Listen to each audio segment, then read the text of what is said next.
You know, the kind of silence that follows a slap you didn't hear coming?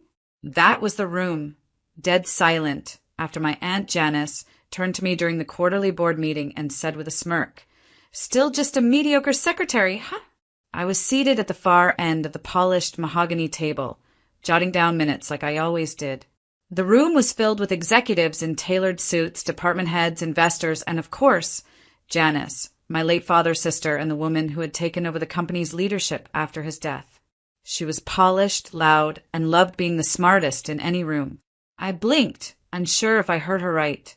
She didn't wait for a response. Her red, lacquered nails danced in the air as she chuckled and turned back to the VP of Finance. "She's been here, 7 years? 8?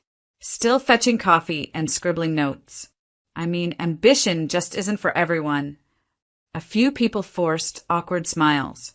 Most looked away. And me? I sat perfectly still. My pen hadn't moved in 10 seconds. I could feel my face flush, but I forced myself to breathe. Deeply, slowly. Not a single person defended me. Not even Charles, the COO who had personally emailed me at midnight last week begging for last-minute projections. No one said, "Hey, that's not fair." No one said, "Actually, Myra's been essential on multiple projects." They just let it happen, because in their eyes, I was just the quiet one. The secretary, the polite girl in beige who took notes, scheduled meetings, and blended into the wallpaper. But what they didn't know, what Janice had conveniently ignored, was that I had been in almost every room where decisions were made. I had built bridges with clients, smoothed over crises before they blew up, and memorized more about this company than half the people sitting at that table. Still, I said nothing. I turned the page in my notebook calmly and wrote, "Q2 revenue projections under review." Janice went on talking, flaunting numbers, using big words, laughing a little too loud. But every word after that insult felt like static to me. I wasn't hurt. I was reminded of how long she'd underestimated me, how little she knew about the moves happening behind the curtain, and how satisfying it would be when she realized the signature they'd need tomorrow to finalize their $373 million deal would have to come from me. But not today. Today, I just sat, smiled faintly, and nodded when they asked if I could book the follow-up call. Because sometimes the most powerful answer is silence. And sometimes the quietest person in the room is the one holding the pen that can change everything. They saw me as a shadow, a soft voice, a secretary, but no one ever asked how I got there. If they had, they would have learned I wasn't always Mira the note-taker in a pencil skirt. I used to be Mira the loud one, Mira the troublemaker, Mira the girl who wasn't invited to family dinners because she made them uncomfortable. When my dad passed, I was just 18. 1 week out of high school, everyone expected me to fall in line, to either marry someone safe or vanish into a quiet, forgettable job. My Aunt Janice stepped into the spotlight almost instantly. She handled the funeral arrangements, stood tall in front of the company shareholders, and in one elegant motion, absorbed my father's legacy like she'd been preparing for it her whole life. She never looked back at me, not once. I had no seat at that table. While Janice was out hosting luncheons and accepting awards in our family's name, I was scrubbing floors at a late-night diner and folding napkins for minimum wage. I enrolled in night school, community college, then university, working 2 jobs to pay for courses no one believed I could pass. I'd do double shifts, come home sore and exhausted, and still spend hours studying spreadsheets, marketing strategies, and contracts long after midnight. I didn't party. I didn't post about grinding. I just worked. Quietly, steadily, and I watched. I watched how Janice operated, how she sweet-talked clients, how she maneuvered around investors, how she always stayed polished but never personal. She was brilliant, no doubt, but heartless. Even when I finally joined the company, she never introduced me as family. Just Mira, one of our assistants. Like I'd wandered in from the hallway and never left. I started in the mailroom, then admin, then scheduling. Every time I moved up, she'd raise a perfectly arched brow and say, "Well, if that's what she wants." She thought ambition was something loud, flashy, ruthless. She didn't understand my kind. I learned the company's heartbeat by being its quiet pulse. While Janice was schmoozing big clients, I was sitting in strategy meetings with people who actually did the work. I offered ideas, never loudly, never pushing. Just enough. I built trust. Slowly. Authentically. And when the CEO, Mr. Griffin, was preparing to retire, guess who he pulled aside one rainy evening in the hallway? Me. I've seen what you've done here, Mira. And more importantly, I've seen how you treat people, he said. The company needs someone who understands both the spreadsheets and the souls behind them. He mentored me for a year. Quietly. No announcements. No one knew I had been shadowing him. Attending private briefings. Meeting stakeholders behind the scenes. And when he stepped down, the board already had the paperwork ready. Approved. Signed. I had already been promoted. But I didn't take the CEO title publicly. Not yet. Because I wanted to see. I wanted to know exactly how the people who claimed to care about me would treat me if they thought I was still just the secretary. And Janice? She didn't disappoint. She mocked me like always, thinking I was harmless, invisible, safe to belittle. But the truth is, I had grown into something she never expected. And soon, she'd come face to face with the woman she helped create, without even realizing it. Titles are just words, until they become shields. When I chose to keep executive coordinator under my nameplate, people assumed I was stuck. Maybe I didn't want more. Maybe I wasn't capable of more. That's how they talked when I wasn't in the room, or worse, when I was just sitting silently beside a spreadsheet, jotting notes while they made billion-dollar decisions. But here's the thing. The entire time they were looking down at me, I was managing the actual numbers. After my father died, the will revealed something no one expected. While Aunt Janice took the public spotlight and handled the PR chaos, I inherited 30% of the company shares, locked in a trust until I turned 25. No one, not even Janice, paid attention to the fine print. She was too busy reshuffling the executive staff and soaking in sympathy calls from the board. She thought she'd clean the slate. But I waited, quietly. By the time I turned 25, I already knew the ins and outs of every department. How operations were stalled by bad leadership, how client accounts were being mishandled by Janice's cronies, how morale had dipped because the workforce felt like pawns instead of partners. I didn't throw tantrums. I didn't demand meetings. I became indispensable. I started handling quiet mergers. I fixed budgets that senior managers couldn't untangle. Clients began asking for me by name, not because I had the title, but because I got results. I wrote strategies that saved millions. I mentored interns, boosted departments, streamlined supply chains. And when my voting rights activated with my shares, I didn't use them recklessly. I built alliances. Some saw it early. One board member even pulled me aside once and asked, "Why don't you take more credit?" I smiled and said, "Not yet." Because strategy isn't just about what you show. It's about when you show it. My aunt had spent years building her reputation on power and polish. But I built something she never thought to value, trust. Authentic, earned trust. From the warehouse managers to the finance analysts, people knew I had their backs. Not just because of bloodlines or legacy, but because I showed up when others didn't. So yes, I still let them call me Mira from Coordination. I let Janice toss me her coffee cup once before a meeting. I let her talk down to me in front of the interns.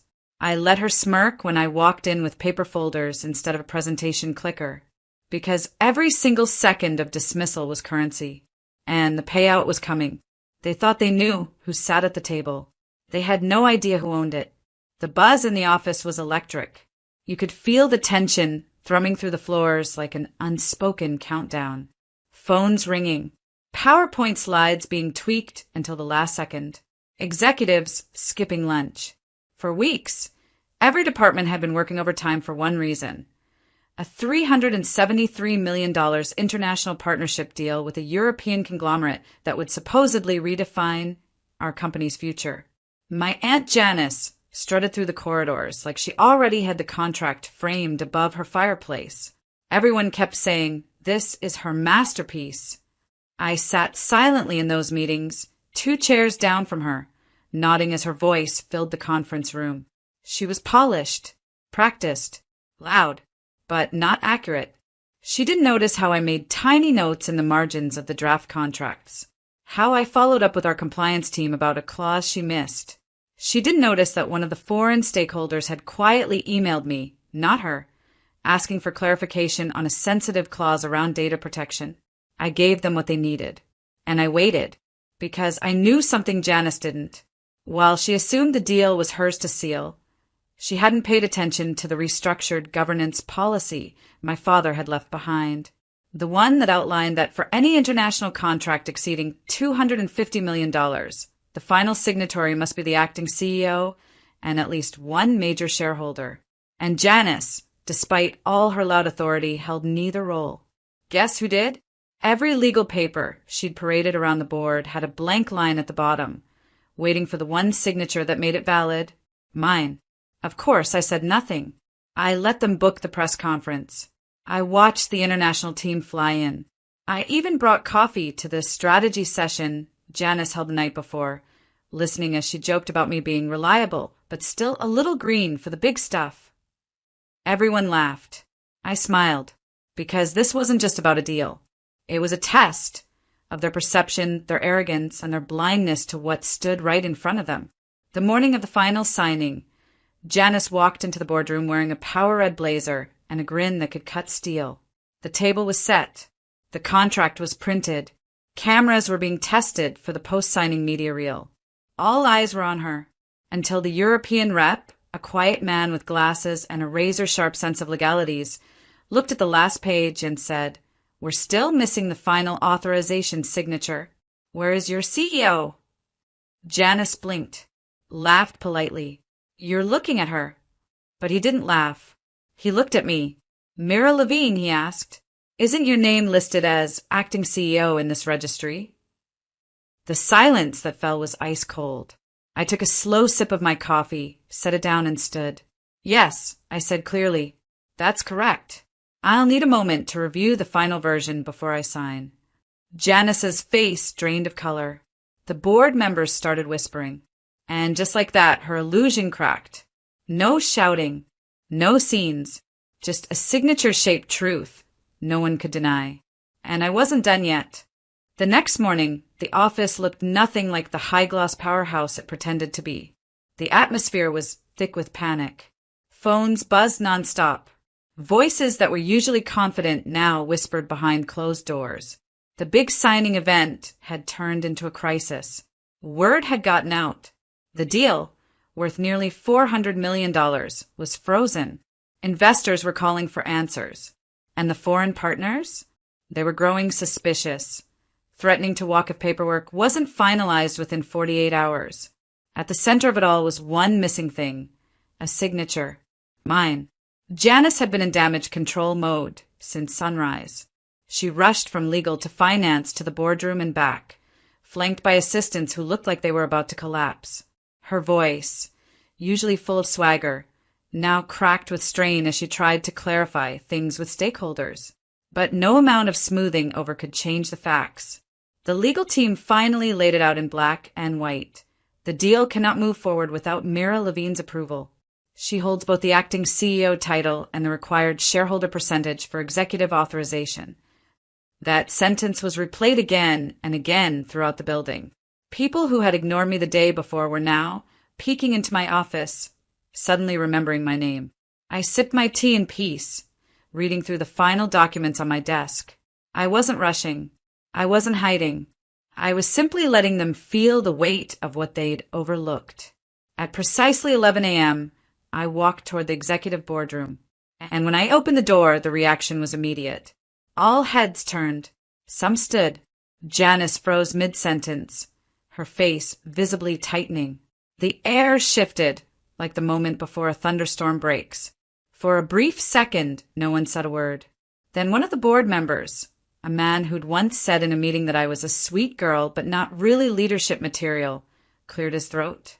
"Mira, thank you for joining us. We're glad you're here."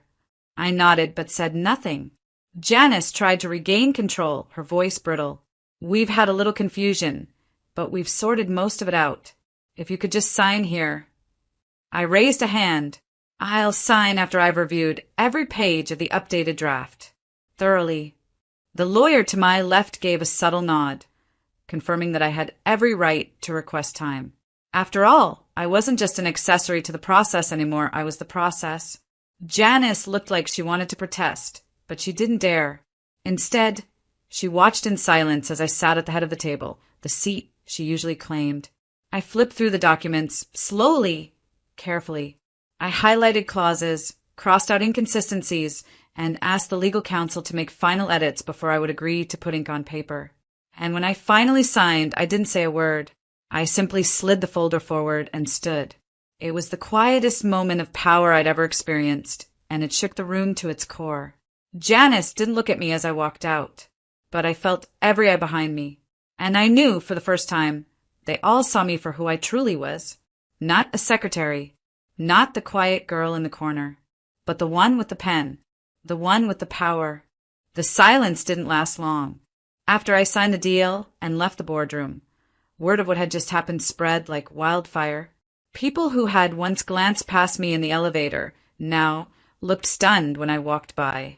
The woman they once labeled just a secretary had halted a $373 million deal with a single missing signature and restarted it just as effortlessly. By the afternoon, an emergency meeting was called. This time they asked, not ordered, me to attend. I walked in calmly, every step measured.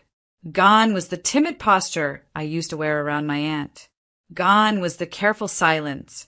I didn't need to act small anymore.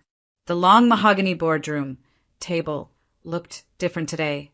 No one leaned back in smug confidence.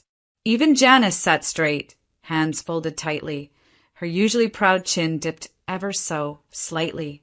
The room smelled of tension and perfume, hers mostly. "Mira," one board member began, clearing his throat. "I think we all owe you some overdue recognition." I raised an eyebrow. Recognition for doing what I've always done. The older man paused, embarrassed. "I think it's time," I continued, "that we clear something up." I opened the binder I'd brought, my own.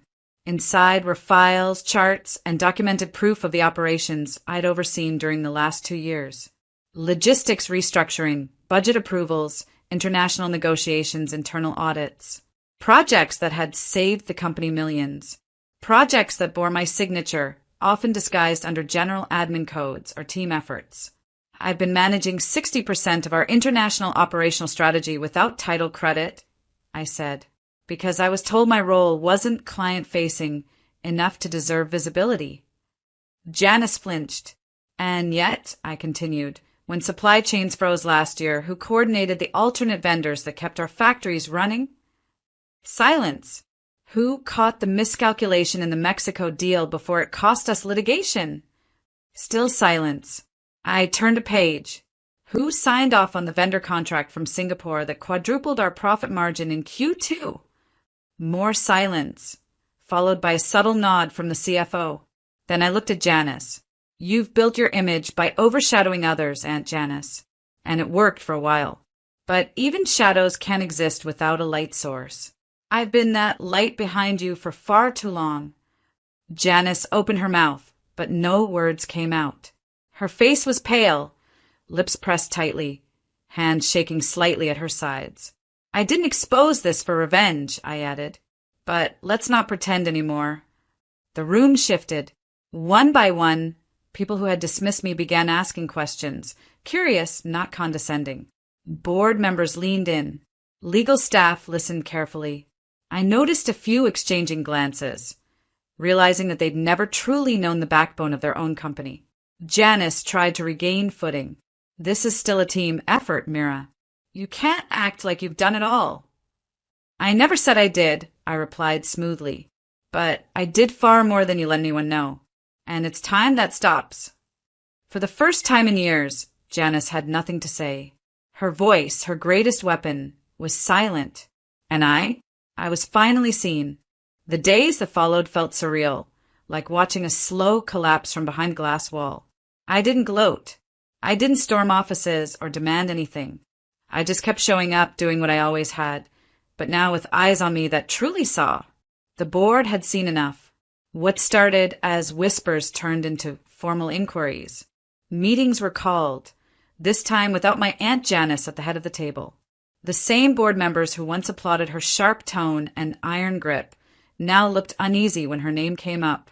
Something had shifted permanently. Power had changed hands, not with drama, but with undeniable truth. They began digging. Turns out, my aunt's reign had been littered with quiet negligence, disguised as decisive leadership. Financial oversight she'd blamed on interns? It was her. A misstep in vendor contracts that nearly cost us exclusive deals in Europe? Covered up. Her hiring practices? Heavily skewed in favor of friends, and yes, family. The HR director presented a file during a private review meeting. It listed multiple complaints of hostile management style, mostly dismissed or handled internally. I recognized some of the names. So did the board. I was asked to sit in during her executive review. Not to accuse her, but to answer questions, clarify timelines, verify decisions. Janice walked into that meeting with her signature poise. Chin up, hair in its usual severe bun, lips pressed in the shade of someone used to winning arguments. But her eyes flickered when she saw me seated comfortably at the table, right beside the chairman. "I assume this is all just a formality," she said dryly, flipping her folder open. "No," the chairman said. "This is a reassessment." The next hour was brutal, not by yelling, not by accusations, but by facts, dates, memos, emails, numbers. Why was this contract rushed through without full board review? Why were 3 senior female staff members moved out of key roles within a month after disagreements with you? How did a personal assistant with no experience become a regional manager under your recommendation? Janice shifted in her seat. Her sharp tongue faltered under the weight of data. And then came the moment I'll never forget. "Mira," the chairman turned to me, "would you be willing to temporarily oversee Janice's departments until we complete this transition?" The room was silent. Janice's hands curled into fists. "Excuse me." The chairman continued, calm and firm. "Effective immediately, your executive decision-making authority will be suspended. Janice, pending formal board review, will determine permanent restructuring next quarter. But this has gone on long enough." Janice looked at me, really looked like she was seeing me for the first time. Her mouth opened, but no sound came out. There was no shouting, no dramatic scene, just quiet implosion. I nodded at the chairman. "I'll make sure everything continues to run smoothly." As Janice stood to leave, her heels clicking against the marble floor sounded less like power and more like retreat. No one stood. No one defended her. Her downfall wasn't a flame out. It was a slow extinguishing of control she had taken for granted. And I didn't need to lift a single stone to collapse that pedestal. The truth did it for me. I used to wonder if silence was weakness, if staying in the background meant you'd always be invisible. But now, walking into the boardroom, not as the assistant they overlooked, but as the CEO they now depended on, I finally understood silence isn't weakness. Sometimes it's preparation. I didn't need applause. I didn't crave their approval anymore. What I had now couldn't be taken away because it was earned. Every late night, every ignored idea, every time I'd smiled through a dismissive comment or done the work while someone else claimed the credit, it had built something inside me. Not bitterness, not revenge, clarity. And with clarity came strength. Real strength. Not the kind that shouts to be heard, but the kind that moves things quietly because it knows its worth. The first meeting I led as CEO, I noticed it. The stillness when I entered, the focus in their eyes, the careful way they listened, not because I demanded it, but because they'd seen what I could do. They'd seen the woman they once called a mediocre secretary become the very person who steadied the company when it could have crumbled. My aunt hadn't spoken to me since that day, and that was fine. I didn't need an apology from her. Some people aren't capable of seeing past their own reflection. But I'd stopped waiting for people like her to validate my place in the room. I belonged because I'd shown up, even when no one thought I mattered. Later that evening, I stood by my office window, watching the city breathe beneath me. The skyline looked different from here, not because it changed, but because I had. I thought about my younger self, working nights, struggling through school, showing up in secondhand clothes while others wore designer heels. I wish I could tell her, don't worry. They'll see one day. And when they do, you won't need to yell. You'll just walk in, and everything will speak for itself. That's what power is. Not loud, not cruel, but graceful, steady, unshakable. I turned off the light in my office and stepped out, not as the girl who was pointed at and ridiculed, but as Mirror Kingston CEO. And this time no one dared to scoff.